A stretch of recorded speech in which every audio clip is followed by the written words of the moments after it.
So a peculiar thing is happening on Twitter today, specifically Godzilla Twitter, in which there seems to be a reaction to what is being perceived as misinformation. And as you'll see, it is misinformation. I know I use the word perceived, but it's really misinformation because I can verify that. But misinformation about Godzilla history, and not just regarding the films, but also regarding the director, Ishiro Honda. Now, if you've been following my channel, you know that I'm a Godzilla fan. I've done reviews of my Godzilla figures, including the NECA Godzillas, among other things. And also my character, Road Warrior Drake. I've been public about the fact that his face is patterned after the 1962 King Kong. I haven't reviewed a lot of Godzilla movies on my channel. I watch other channels that do that. But, I do put as much Godzilla content here as I can, as long as I know it's something that has replay value. But I figured since this is being discussed on Twitter, and more people have been talking about it in the days since Kraut posted this, I figured let me do a video on this and just touch on it, because Kraut is passing some misinformation here. He says, want to know something creepy? Browse YouTube and you will find hundreds of videos by lefty people with degrees in watching Netflix on how Godzilla is really deep and about Hiroshima. It's funny how he says it's left-wing people that are talking. Well, anyway, but nobody will mention the creative Godzilla ran a military brothel with Korean sex slaves. So this is based off something that Ishiro Honda himself confessed to back in 1966 in a magazine article, that was published or republished, I should say, in Steve Rifle's really excellent book on Ishiro Honda, A Life in Film from Godzilla to Kurosawa. And Honda was a big friend of Akira Kurosawa, a legendary filmmaker, and served as an assistant director on many of his films. And some people have even stated that he actually was the ghost director in many of Kurosawa's later films due to Kurosawa's failing health. But that's a conversation for another day. But Kraut is wrong in that Honda just ran a military brothel. Honda himself stated that he was forced to do this, and none of this would have ever been known had Honda himself not even willingly shared it, and talked about it. And Honda was very vocal about his time in the war. He was a big, staunch anti-war man. He was very pacifist.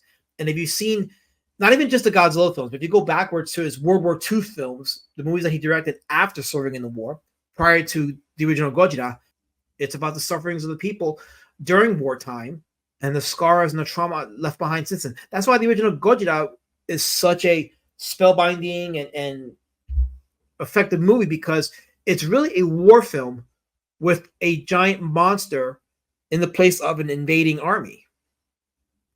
And Honda has always been anti-war, and his movies have always reflected an anti-war stance.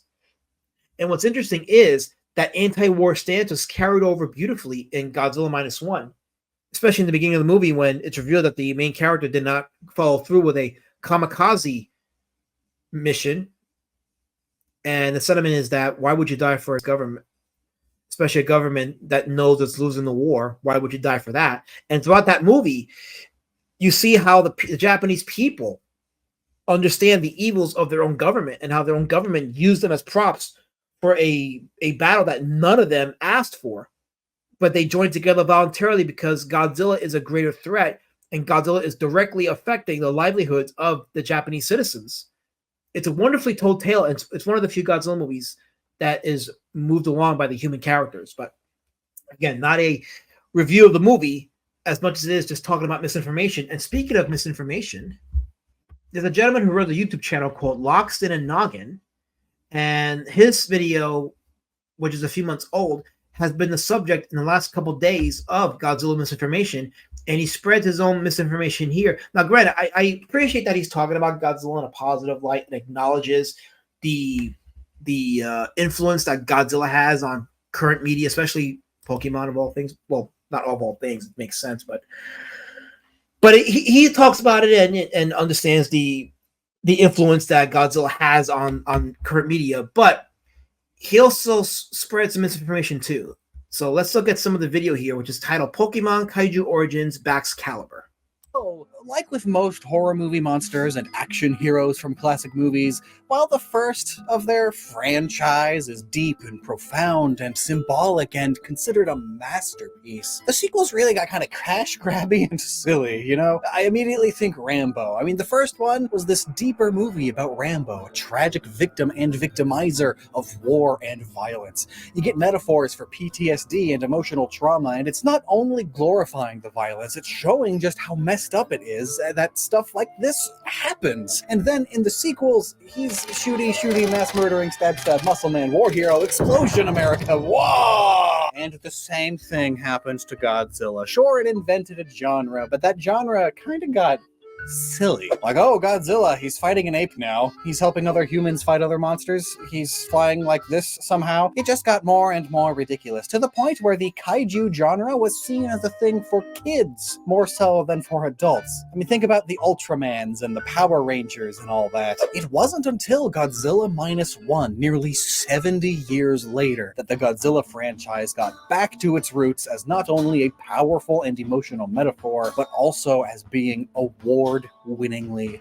good. But of course, those years as essentially a children's franchise is why Pokemon is no stranger to Godzilla references. And it definitely helps that the Pokemon movies are distributed and sometimes partially produced by the same company as the Godzilla franchise from the start, Toho. That's also why many Pokemon in the anime use the same roar sound effects as various kaijus in the Godzilla franchise. Okay, so I wanted to touch on a few things that he said. First of all, he gives the impression that Godzilla, after the first Godzilla film, Gojira, stopped being a very serious character or stopped being a very serious story or franchise until Godzilla -1. Again, that's not true, because if you want to go backwards, we'll go backwards just to emphasize the point. Before Godzilla -1, there was Shin Godzilla back in 2016, which was made as a direct response to the 2011 Kyoto tsunami, and how the Japanese government botched the aid and the response to the people suffering as a result of that horrific tsunami, one of the worst recorded tsunamis in history. And that film, although tonally different from -1, it was still a very serious Godzilla film, because it treated the threat of Godzilla as something apocalyptic, something that was a threat to human existence. And the portrayal of the politicians and the government to that threat was, again, a direct response to how the government in real life responded to the aftermath of that Kyoto tsunami. By the way, I mentioned that Kyoto was destroyed in the tsunami. No, I want to correct that. It wasn't Kyoto. It was the Tohoku region near the Pacific Rim. So that was the regions that was affected most during the Japanese tsunami of 2011. But Shin Godzilla was a serious Godzilla film for sure. So it wasn't -1 that was a return to the seriousness, and even 2016 Shin Godzilla was not a return then. You go backwards in time, go to the Millennium series, and yes, the Millennium had a mishmash of films that were serious and silly. You know, you can't tell me that Godzilla versus Megaguirus was not a silly film. It was probably the worst film of the entire Millennium series. But there's a film in there called GMK, otherwise known as Godzilla Mothra King Ghidorah, Giant Monsters All Out Attack, or something like that. We'll call it GMK. And that was a very serious Godzilla film. It was actually the first time Godzilla was depicted as truly evil, because there's scenes where he's actively out trying to kill people. This is the first time Godzilla's ever portrayed that way, because in previous movies and movies since then, I guess up until -1, he was only portrayed as killing people indirectly, just marching in the city, claiming his territory, and only also actively killing people when he's being attacked. So as a self-defense, means of self-defense. But in GMK, it's the first time Godzilla's depicted as just outright killing people unprovoked. And one of the best examples of that is the hospital scene. If you ever seen that movie, if you haven't seen it, I won't spoil it for you, but the hospital scene perfectly encapsulates how twisted and evil Godzilla in that movie really is. And he's truly depicted as a serious force of nature.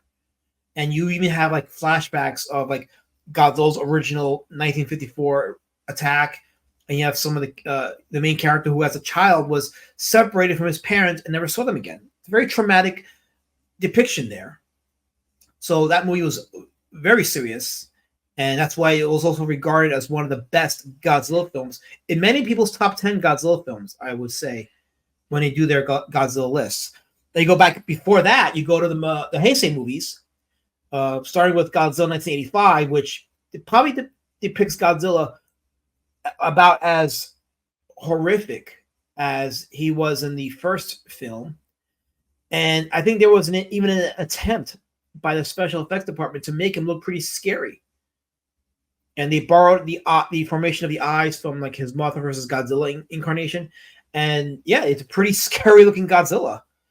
And there was definitely an attempt by the filmmakers to portray him as a monster, a force of nature to be reckoned with, and a very frightening force. And granted, as the Heisei series progressed, his portrayal was definitely softened up, but he was still portrayed as a force of nature regardless, up until Godzilla versus Destroyer. Again, probably another serious Godzilla film. I know some of the special effects scenes in the movie were kind of silly, and it undermined the serious dark tone of that film, but it was still pretty serious. It was a very serious movie that to this day you watch and you can sense its brooding nature about it. Not in the level of Godzilla -1 or even the first Godzilla movie, but it's still pretty fucking dark. Okay, it is a pretty dark movie, and spoiler alert, Godzilla dies in that one, and I would say in a very gruesome manner. So it's not, that movie is definitely not a kid's movie by any stretch of the imagination. Definitely not a kid's movie, unless you want to scar them.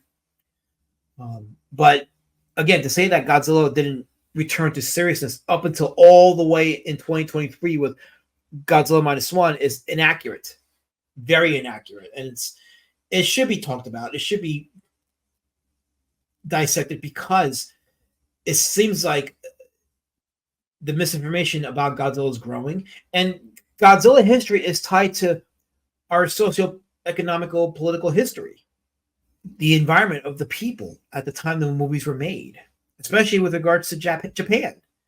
Babyback's Caliber, aka Frigibax, has some Godzilla references of its own. First of all, its face and bumpy head appears to resemble the marine iguana, which, again, in the original Godzilla movies, is what Godzilla was before becoming this. So this is actually false, and I can't believe he actually said this, but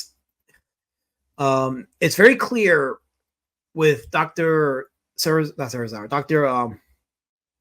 Yamani's statements in both the original Godzilla and the sequel, Godzilla Raids Again, that Godzilla is a dinosaur from, I believe that the Jurassic era. So he clearly names a specific era of dinosaurs, according to evolutionists, that Godzilla was a part of. So no, Godzilla definitely was not an iguana. That whole iguana thing didn't happen until 1998's Dean Devlin, Roland Emmerich's adaptation of their version of Godzilla, which has been retconned to be a separate creature called Zilla. But no, this whole iguana origin thing is not accurate. It's false. And I can't believe that he pushed that out there. And going back and accusing Ishiro Honda of being some kind of monster because he was running a brothel, something that he himself volunteered and expressed as part of his reasons why he was anti-war, to me shows a man of integrity and character. But you got your snowflakes, just like with any other fandom, whether it's comic books, whether it's filmmaking, anime, manga, whatever the case is, you got a sector of fans in this community of Godzilla fans who are out to slander people, destroy the movement from within because it doesn't fit with current modern day sensibilities. And my advice to some of you fans out there, those of you that care about Godzilla, is weed these people out. Weed them, call them out and weed them out. Now, I'm not talking about the ones that are spreading misinformation unknowingly or for whatever reason. I'm talking about the ones that are just being malicious, that are just outright just slandering and lying. Call those people out and start protecting the fandom, because they will overtake it. And when they do, it's going to be too late, because it's going to be infected by these people that are going to run the fandom, and it's going to become something unrecognizable. And I did a stream a couple years ago about the push to add Western sensibilities in manga, and how the Japanese creators at the time were pushing against it. And I was told back then that Japan won't let it happen because they're that steeped in their culture and they're that steeped in what they understand the Japanese people want. Well, since then, there seems to be a trickling in of that Western sentiment of DEI, ESG, pushing that garbage onto Japanese media. We just witnessed a game, and I'm not a gamer, but I think it was Assassin's Creed, where they had a black samurai, and I know it was based on an actual person, but you could, from what many have said, they've exaggerated the character just to score points with, the globalist DEI masters. But again, the Godzilla fandom has to weed these people out. You gotta single them out, weed them out. Don't let them be the arbiters of the narrative, because it will ruin the franchise. And trust me, I've seen it happen with the comic industry. I'm seeing this right now happening with other industries, like the anime voice actors industry. Weed them out. Don't let them be the arbiters of the narrative. Don't let them be the ones voicing what they want you to believe is the official story of Godzilla, the filmmakers, the creators. Don't let them do this. Call them out and shame them into oblivion. Let me know what you guys think, and leave the comments in the section. And next month, I will be doing a second chance crowdfunder for Beast Citizen Road Warrior Drake, my second graphic novel in the Road Warrior Drake saga. And I look forward to you guys, your opinions, your comments, and hopefully you will be backing the book. Thank you guys, and we'll talk soon. Take care and have a great rest of your day. Great rest of your day. Let's share this tab here. Okay, just to have it. And recording.